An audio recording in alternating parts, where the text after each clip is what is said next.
I'm going to show you an ancient Chinese method of divination.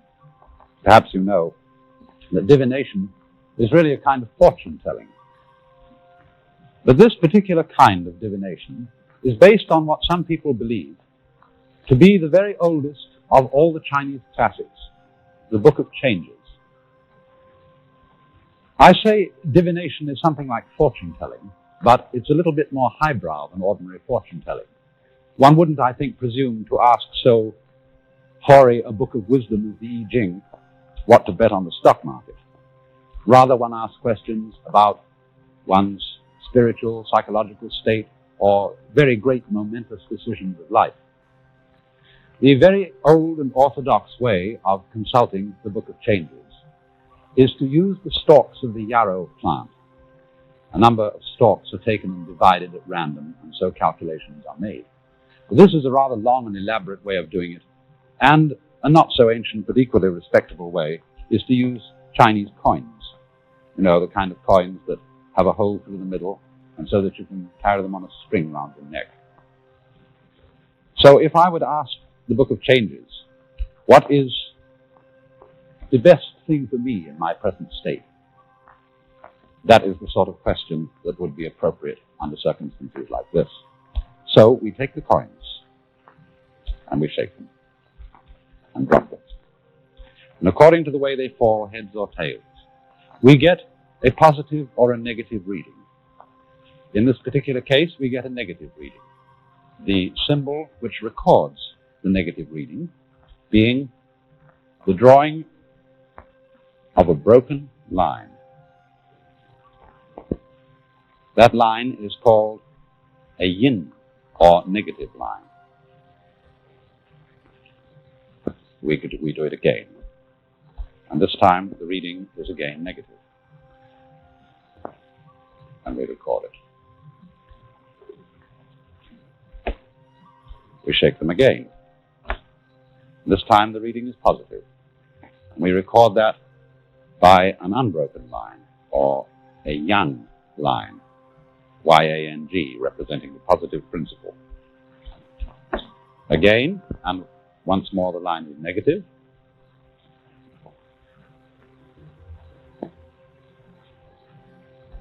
Again,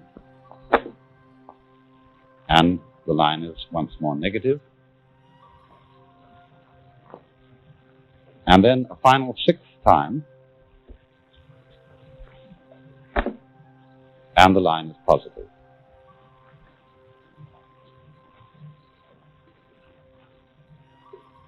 And so we get this figure.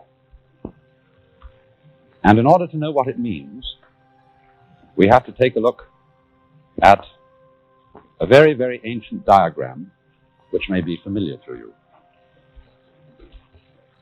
Perhaps you've seen this diagram on Chinese bowls, or jewelry sometimes, or carving in jade.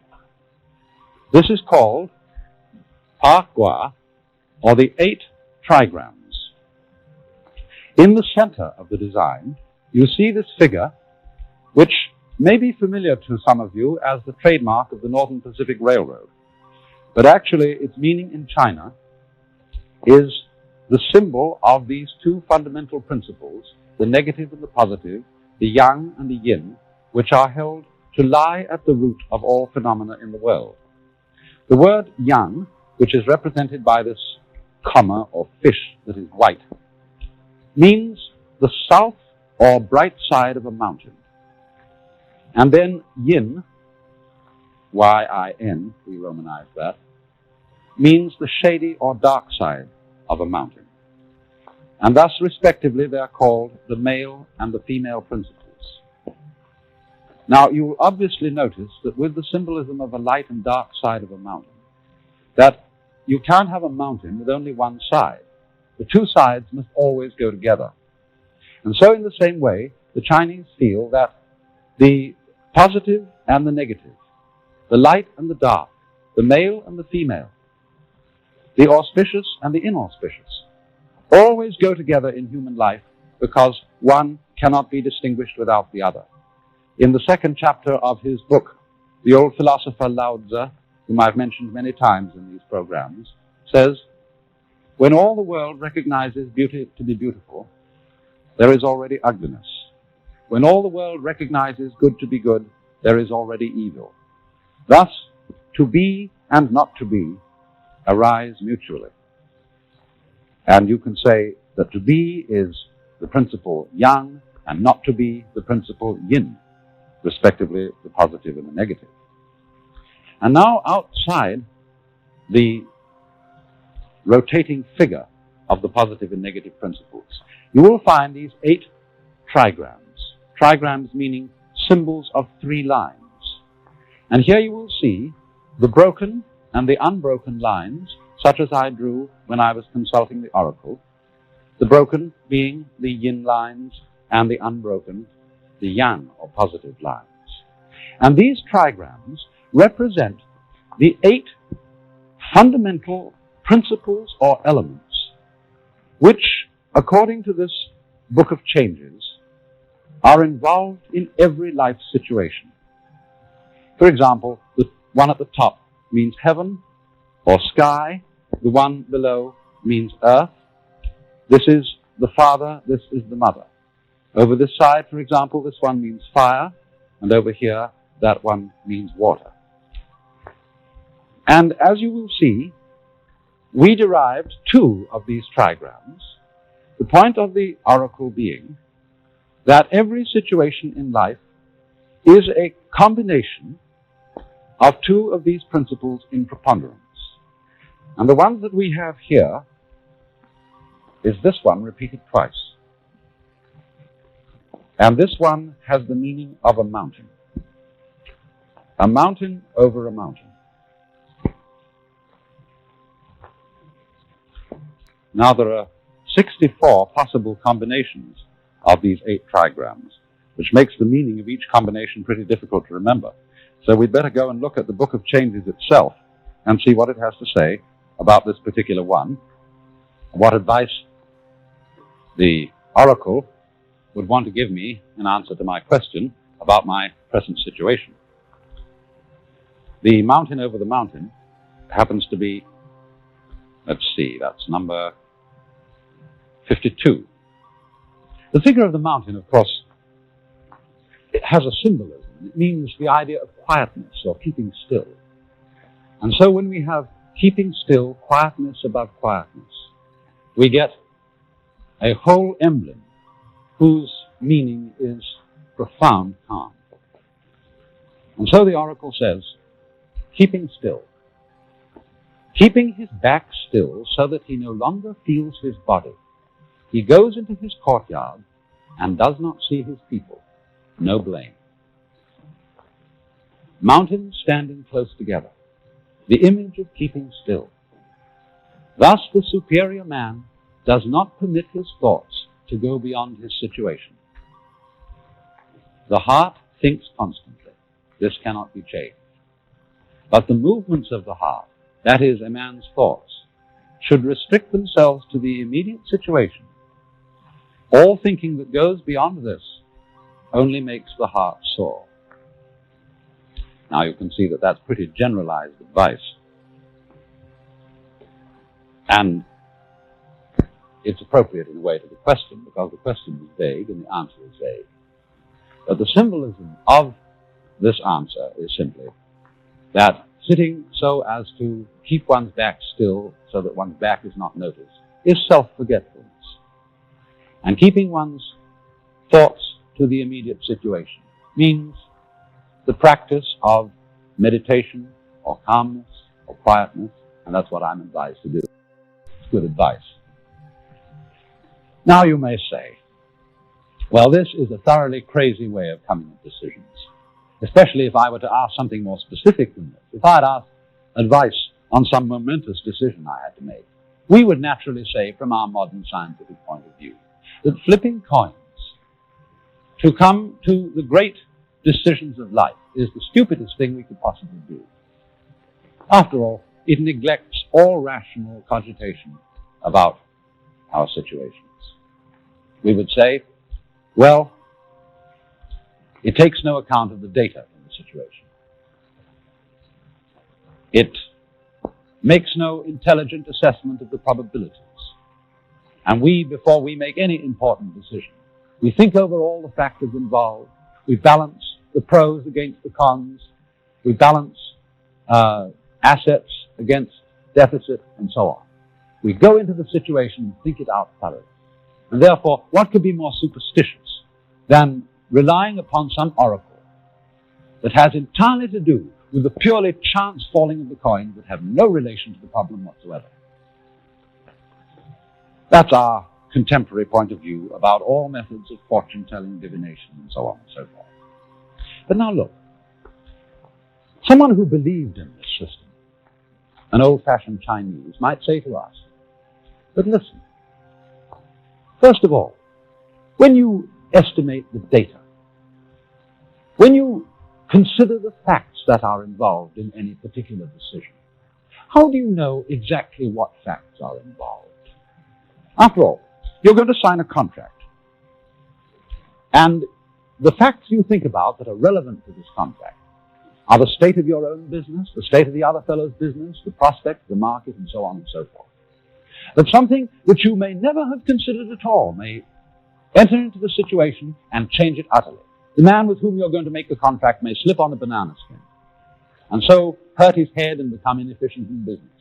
How would anyone ever think of such an eventuality in taking a sane and rational view of the situation? Or he might say to us, how do you know when you've got in enough data? After all, the data, the causes, the problems involved in any particular situation are virtually infinite. And as a matter of fact, you stop getting in data. Stop getting information as to how to solve a problem, either when you're tired of it or when the time comes to act and you haven't time to collect any more data. And he would say that is just as irrational as flipping coins, because you decide when to stop investigating in a very arbitrary way. So are you really very much more ahead of us? Well, we would say, what about probabilities? After all, we rely a great deal upon statistics in order to make decisions.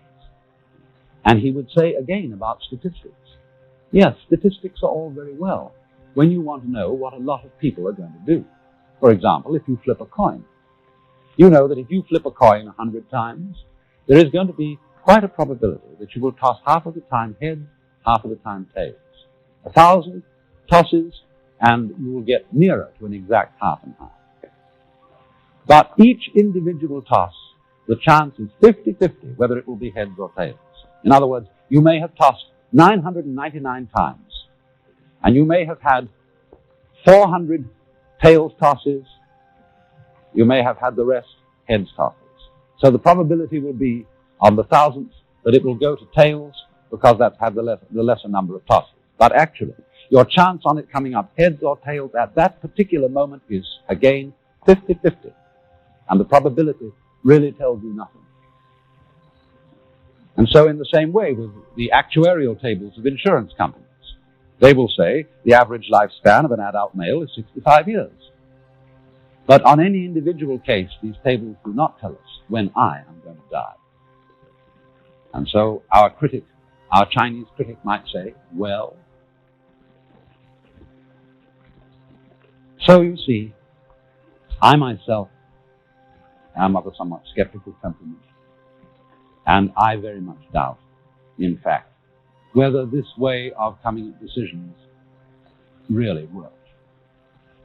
Or, let us put it this way, we can never really prove whether any method of coming to decisions really works. I mean, I may make a foolish decision, and I call it foolish because as a result of it, I get killed. But there's absolutely no way of showing that my getting killed at that moment didn't preserve me from a worse fate, from making mistakes that involve the lives of many other people. If I so-called succeed by making a right decision, and I earn $1 million, there's no way of showing that this isn't so bad for my character that it's the worst thing that could possibly happen. So we never really know whether the outcome of a decision is a failure or a success. Not in the long run. Because only the unknown, what comes next, will show whether it is good or bad, and the unknown stretches infinitely into the future. But it seems to me that the importance of this old Chinese book of divination is twofold.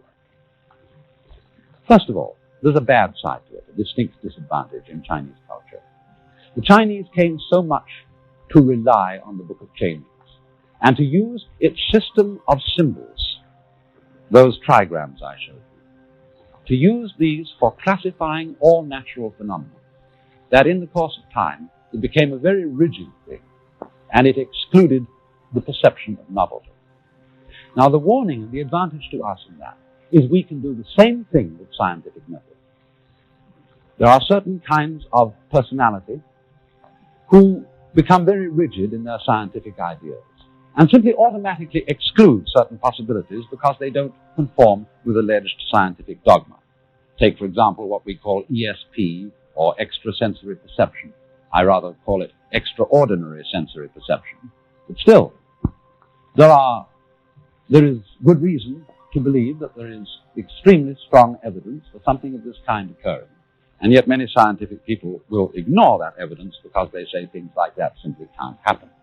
And that is to fall into the same rut that the Chinese fell into when they relied too meticulously upon the classification of the world and of events found in the Book of Changes. But there's a positive side to the picture. For this Book of Changes is founded on a view of life which is very suggestive to us, which is in accord with certain points of view that now develop in our own science. A way of life, a way of looking at life, which sees not so much the causal relationship between events as the pattern of events. Let me try and show that difference. When we think of causality, we think chiefly of the way events are determined by their past. It's as if events were a lot of marbles, and they're thrown together and they knock each other around. And therefore, in tracing the movement of any particular marble, we try to find out which other marbles knocked it, and so trace it back and back and back.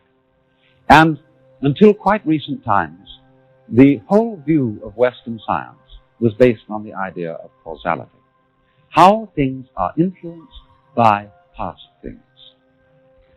But the point of view that underlies the Book of Changes, and the Chinese never really applied to their science, they applied it rather to their art and perhaps their philosophy of law. But the point of view here is different. It is instead of understanding events by relation to past causes, it understands events by relation to their present pattern. And in other words, it comprehends them by taking a total view instead of what we might call a linear view.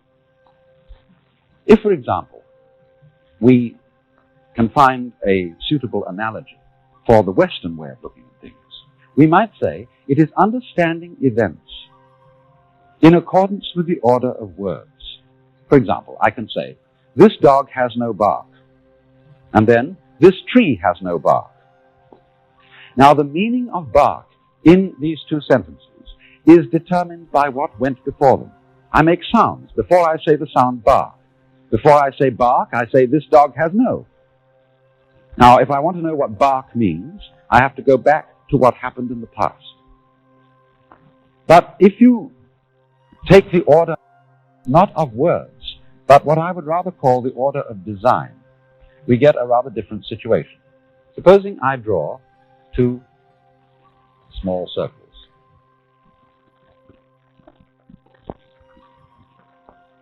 And these correspond to the two words bark. They're both the same. But now, supposing a design arises around those two circles.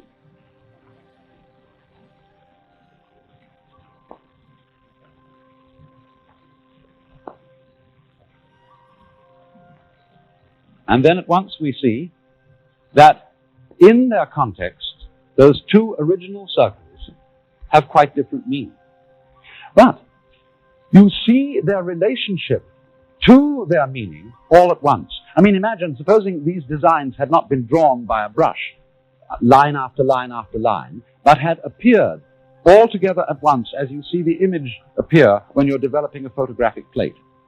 Then you would see that the meaning of each part of the design is relative to the rest of it as you see it now at this moment. And so, in the same way, the fundamental philosophy of the Book of Changes and of the Chinese idea of the relationship between events is to understand every event in its present context. Not understanding it so much as we do by what went before it, but rather understanding it in terms of what goes with it. Thus, the idea of the Book of Changes is to reveal through its symbols the total pattern of the moment when the question is asked, on the supposition that the pattern of this moment governs even the tossing of the coins. Now then, the interesting comparison that arises out of this is that because we in the West have tended to understand events in accordance with the order of words, in accordance with the order of causality, we have evolved the conception of nature as based on law. In other words, when we ask for the explanation of any natural phenomenon, we look for that explanation in words, in a formulation that will describe a law. On the other hand, the Chinese have not evolved the idea of a law of nature, but something quite different, but equally valid and equally useful. There is indeed a word in Chinese for law, in very much our sense of law. It's a rather interesting word, because as it was originally written, it was a picture like this.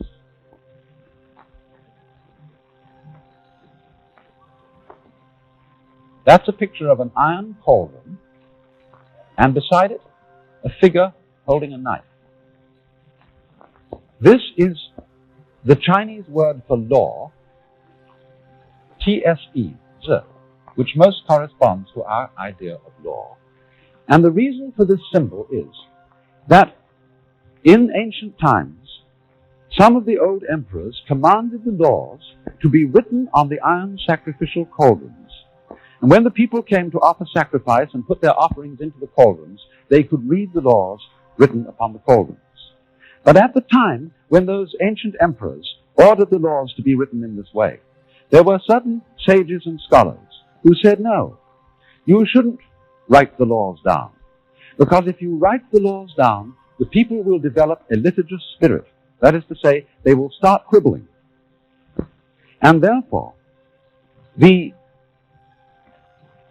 property of the order of nature is sometimes called in Chinese not this. The expression wu, zhe, wu meaning not, wu zhe is used, meaning apparently lawless. But it doesn't really mean lawless. For example, if we go for a moment to Chinese ideas of civil law, a good judge does not base his decisions on this kind of law, written down law, because he knows that no written law can apply to all the complex multiplicity of circumstances that may arise. And so he bases his decisions on what the Chinese call not law, but justice.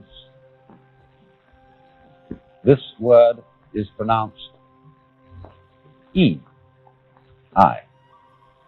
And justice in this sense corresponds rather to our idea of equity. It is the sensibility for order and reasonableness that is embodied in an individual. He hasn't got it clearly written down, but he is the sort of person who is able to judge in any particular circumstance whether a certain decision is fair or not fair. And they much rather trust a man who has E in him than a man who has a thorough knowledge of the rules. And so, we come thus to a conception of the order of nature that is one of the most important words in the Chinese language.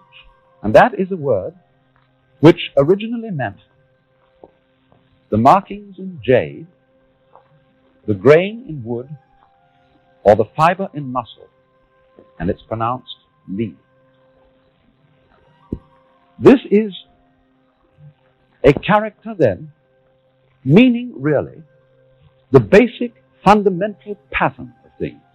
But such an image is used as the markings in jade or the grain in wood, because this is an extremely subtle, complex pattern, a huge area of events all happening together at once, which has to be taken in at a glance, in the same way as we take design in at a glance, understood at a glance, and therefore is not capable of formulation in the order of words. And so, Li, meaning perhaps organic pattern, is the fundamental Chinese idea of the order of nature. In other words, when we think of beauty, we know very clearly what is beautiful and what isn't. But it's absolutely impossible to write down a set of laws and rules as to how one will create beautiful objects. In mathematics, for example, mathematicians often feel that certain equations, certain expressions are peculiarly beautiful. And mathematicians, because they are meticulous people, try to think out exactly why is this beautiful. Could we make up a rule for beauty?